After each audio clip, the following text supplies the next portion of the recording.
Hello everyone, my name is Dr. and this is the end of my break, and obviously Stellaris, but what better way to end this break than to play something new, and in this case, that is Stellaris Synthetic Dawn. I got an early access code from Paradox, and so I'm already playing, and I was thinking, everybody right now is playing a Machine Empire. Like, everybody. And why not do something completely different? To just go back to the roots. So, by the way, this is the new music. One of the new songs they added. Not bad. But there is so much more that's been added to the game that's different from before, that I'm like, maybe just playing as a organic empire, discovering all these machine empires and stuff, could also be very interesting. So I'm going to start a new game, and we're going to be playing, as I said, back to the roots, as the United Nations of Earth. Now, it is not the base United Nations of Earth, it is a slightly adapted version. I changed Idealistic Foundation over to Parliamentary System, and they're normally adaptive, nomadic, and wasteful, and I added slow breeders as well as quick learners, because there's been so many changes going on. No, don't load a game. Settings, sound, I need to put the music down a bit. It's really loud in my head, sorry. So, just small changes. Other than that, nuclear missiles have been changed significantly, so we're definitely going to be playing with them.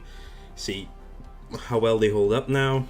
Humanoid ships, warp travel, just everything else about the United Nations of Earth is the same.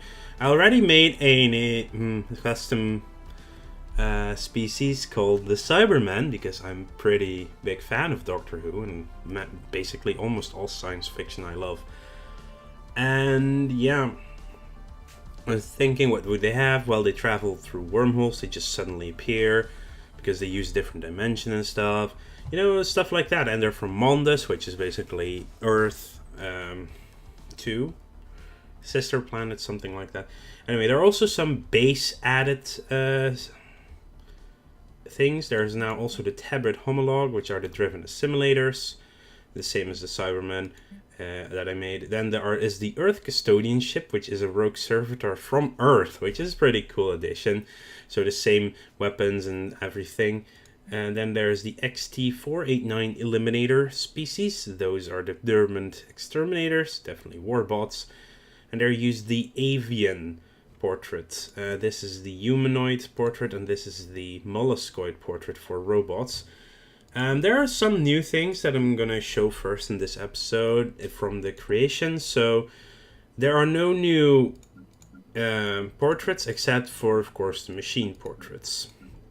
And we have the humanoids, the mammalians, the reptilians, the avians, the arthropoids, the molluscoids, the fungoids, which are basically Blorg, turned into robots, and finally the plantoids. Now, there is not necessarily a one-on-one between, these guys, there's nothing that looks like them at all. But they are plant-like with the green solar receptors and such stuff. So there's stuff like that. Like maybe these come a little bit close, but... or the cactuses. A little bit, just it's a general shape, Then obviously, these are definitely the Blorg, just roboticized. The molluscoids, there's nothing like... well, this comes the closest, I suppose. Arthropoid, they are their own unique things. They look very much like that type, but they are not based on one of the base forms, except, of course, for humanoids, because humanoids are very much bipedal former primates, most of the time. I think, actually, the avian one looks the most like, well... already existing avians. So that's about it. So that's for that. There are some new name lists added specifically for the machines. They're machine 1, 2, and 3. Just checking if there's anything else, but there isn't. So there's this units and they have the names of the ships and the planet names. Sophons, more planets names, and just numerical ship designations. And there are helper bots, Cogitron. This is basically for the rogue servitors. I think, yeah, these could be either the assimilators or the exterminators. I like that this is all habitats, because, well, the rogue servitors are robots that were put into function to help their species and to make them, well, and over time the species became obsolete compared to the robots, and they basically took over, but they still have their species around, which is pretty cool. There are traits for machines, have specific traits associated with them, and they are associated with their appearance as well. So they have power drills, efficient processors, logic engines, superconductive, double jointed, bulky, and there's quite a few. Most of them are very similar to the standard ones you get, like 10% minerals, minus 10% upkeep. Rather than making more money, you spend less. Superconductive is actually the making more money. Logic engines is science. Double jointed is resettlement cost, as is bulky, just the other way around. Enhanced memories, leader level cap +2. Motion emulators. Uncanny, I love the fact that the thumbnail for the icon for Uncanny is basically the Blorg. These monstrous machines were created in the image of one of the most horrific species in the universe, and the resemblance is uncanny. And that is just, it's the long-running inside joke of the Blorg friendship that started before the game even came out. At Paradox themselves, actually, they played the campaign with the Blorg that way. It was really funny. So I recommend you give a look at that. It's just the now. I think it was Wiz, yeah, who's now game lead for Stellaris, who was playing that with together with Knorr, the streamer guy. I don't know what the official title is at Paradox. They basically played the Blorg commonality, which is the friendship is mandatory species. It's really... Anyway, durable, which is just leader experience gain. Consumer goods cost down, high maintenance is up. Learning algorithm, pre-purposed hardware is experience gain. Mass-produced, custom-made, build speed, and recycled luxuries is the cost of the robots. That's all the traits for the robots. There's been some planetary changes, so now dry planets will favor more towards engineering research as well as credits on their tiles. Wet planets will gravitate towards food and society research, while frozen will be more geared towards minerals and physics research. Now, this is beyond your initial planet. Your homeworld is has base production values, so that won't matter for what it is. But in the long run, your people will be happier on certain planets. There's been habitability changes, like minimum habitability is now 20% instead of 40%. Happiness is no longer capped by habitability, but rather it is a low habitability is a big penalty on it. So if a species has 100% on their homeworld, and I think still 80% on any world of that same type, and 60% on that same class, or something along those lines anyway. Maybe the numbers are a little bit off. I'm just talking from top of my head right there. But every point below 100% will be a massive penalty to the happiness of your species. So in your homeworld, you're just very happy to be there. The base is 50%. It will mean that factions are going to be even more important to make people happy. Because before, if you just had your happiness cap, and people would be happy up until that point as long as they had enough happiness for it. But now, if you have a very low habitability planet, the people living there could still be very happy as long as they belong to the right faction. And then the penalty I don't know what the penalty is, but we would have to check in game what it is anyway. City appearance, nothing has changed. Government and ethics. Now, if you are a machine, well, there's now the Gestalt consciousness, which replaces the hive mind in the middle here. Because Gestalt consciousness is more a general term for the one mind is controlling everything. But now you get to choose between being a hive mind, as before, and a machine intelligence. Now, machine intelligence also has some civics associated with it. Warbots for more army damage and less upkeep. Unitary cohesion gives you unity. Static research analysis is more research available. Rogue servitor. A product of a brave golden age, the machine intelligence originated in a planet-spanning servitor system that outlasted the decadent civilization it was created to serve. So you start the game with 2 organic pops with biotrophy citizenship and mandatory pampering living standards. Caring for organic pops in this way fulfills low-level directives, freeing up processing cycles and boosting research production. This manifests as a servitor morale empire modifier, giving 0.5 monthly influence and plus 10% research output for every 10% of the population that have biotrophy status, to a maximum of plus 2 and 40% at 40% of the population.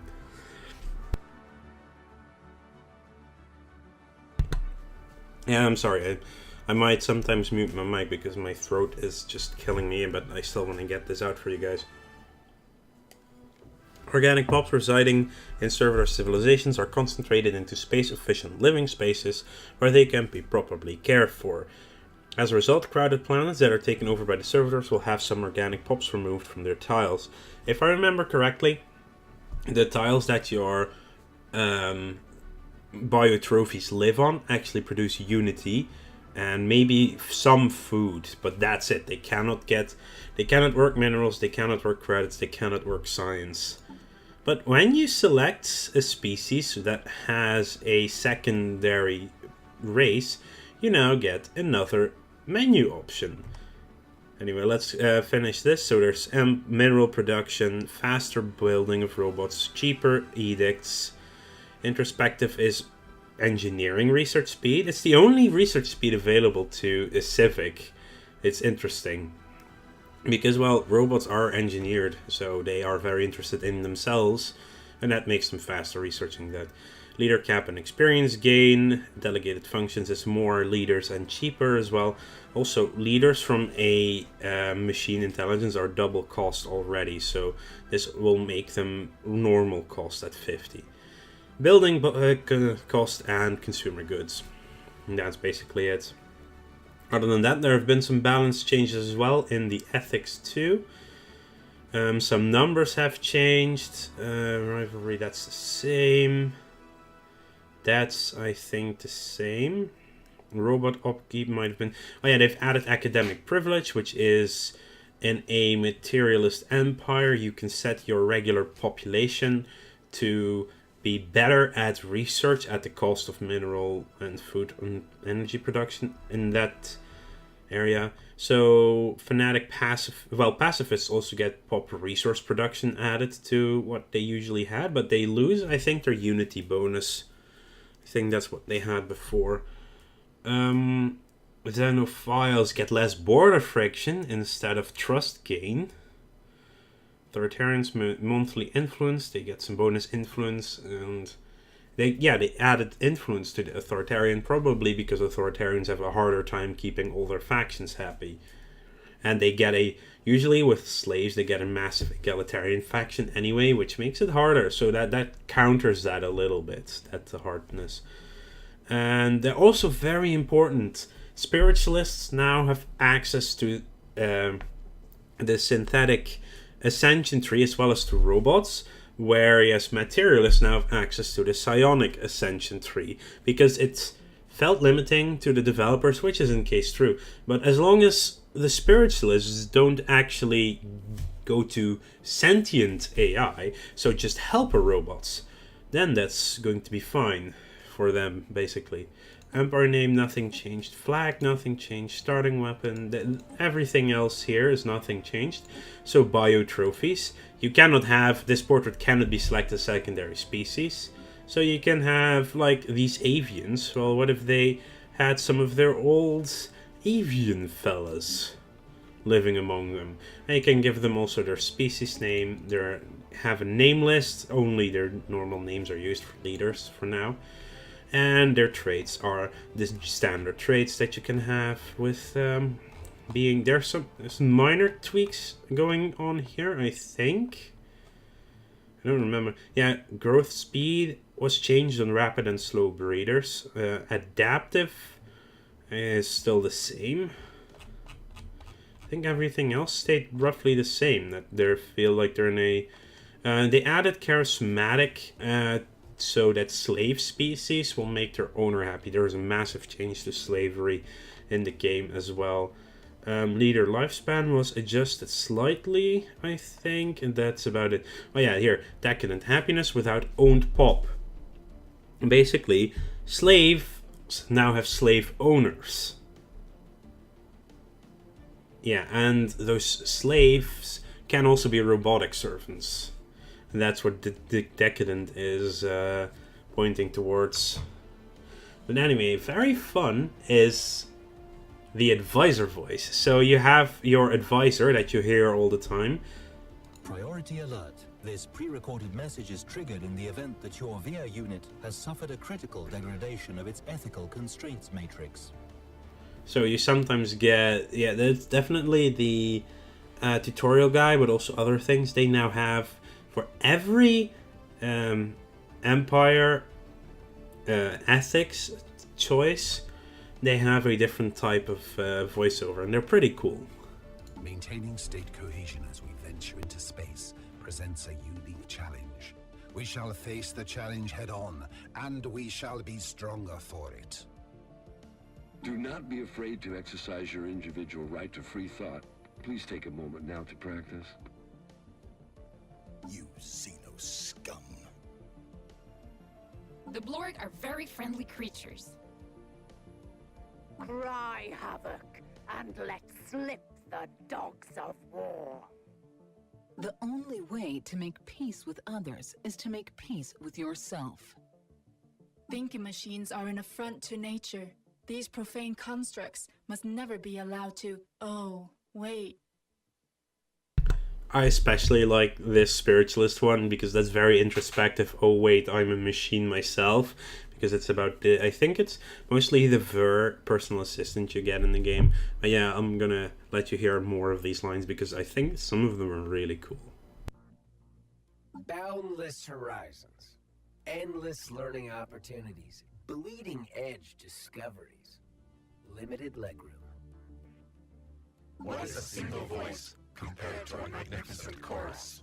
Our collective is an island of warmth and harmony in a sea of discord. How cold and lonely it must be to face the darkness of space alone.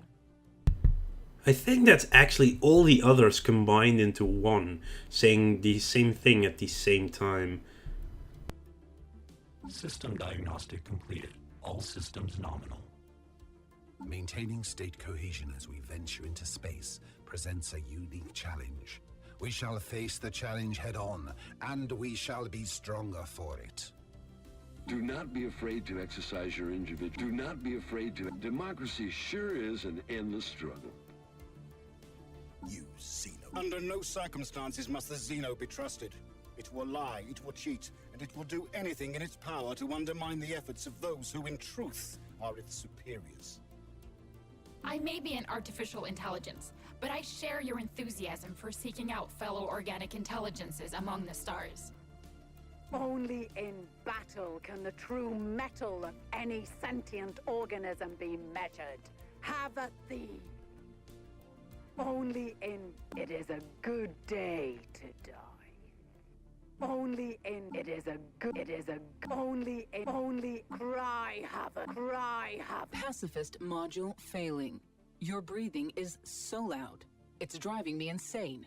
Initiating count to 10 protocol. 1, 2, 3, not working. Reboot. I serve the faithful. There is no greater calling. Okay, let's see here. Let's see the lower limit of... Oh, exponent 8. And carry the 1. What is a single voice? The self is a prison from which only we have escaped. Alert. Possible organic life form detected. Seek, isolate, destroy. Sorry, I'm in love with all these voices. They really did a good job on this. So I'm gonna actually play this game probably with the visor turned on just to consistently hear how it sounds differently. Hopefully there's some more. These are just very specific lines, so I'm not sure how often those will come up, but it's still pretty cool. Now, if I go back and check on the United Nations of Earth, we will have an egalitarian voice. So that's good. So we are going to be playing as them. There are some changes here as well. Fallen Empire. If enabled, a random amount will be generated up to the maximum allowed. I like that. So 2 to 4 will be generated. Hopefully one of them will be the Machine Fallen Empire. So there are now 5 available empires, but there are 4 maximum. There will be up to the amount allowed. So we'll do 4 to 8. There will be a random amount. I will put it at 10 to 21 with a random amount. Now, these are also really good. So I think this is still the highest possible. Wait, huge. Go up for the 8 for advanced starts. Spiral, spiral, ring. That's still all the same. We'll be playing spiral 4 because it makes the best looking one, to be fair. AI, fine. Difficulty, fine. Yeah, I'm not that keen on play. And play mostly for the fun, for the RP experience, not to min-max everything. So I'm gonna leave it like that. We're going to be playing with Iron Man mode on. There are maybe some achievements we can still get up. Random clusters, no, just random placement, any FTL. Now, habitable worlds. The total amount of habitable worlds has gone down by roughly 50% to accommodate the changes to the habitability. So, you can also make the crisis as strong as you want and turn it off now. So we'll just put it at 1. And we'll put primitive civilizations up, as well as habitable planets a little bit. So, basically, we are the United Nations of Earth. I'm going to be role-playing as a federation again, but there's so many changes. We're going to meet the Borg, maybe even. You know, and it's just... This is just one of my very favorite games ever. I mean, despite everything, I've got almost 400 hours in it. I mean, I don't play it that often outside of recording for YouTube. But of all the Paradox games, I think this is the one I've played most without, over the past 4 years, definitely, without playing it for you all. So, this is the setup that we're going to be playing it with. The United Nations of Earth. This was the first, well, I showed you what else you can do at the starting screen. But yeah, much has happened since modern humans first emerged in Africa some 200,000 years ago. Our kind spread rapidly across most of the globe, and soon the first civilizations took form. Scientific progress has been swift, although not without cost. Wars claimed millions of lives even before the atom was tamed, and the turmoil of the 21st century saw the mandate of the United Nations gradually expanded in an effort to create stability. By the early 22nd century, the supranational organization had become a de facto world government.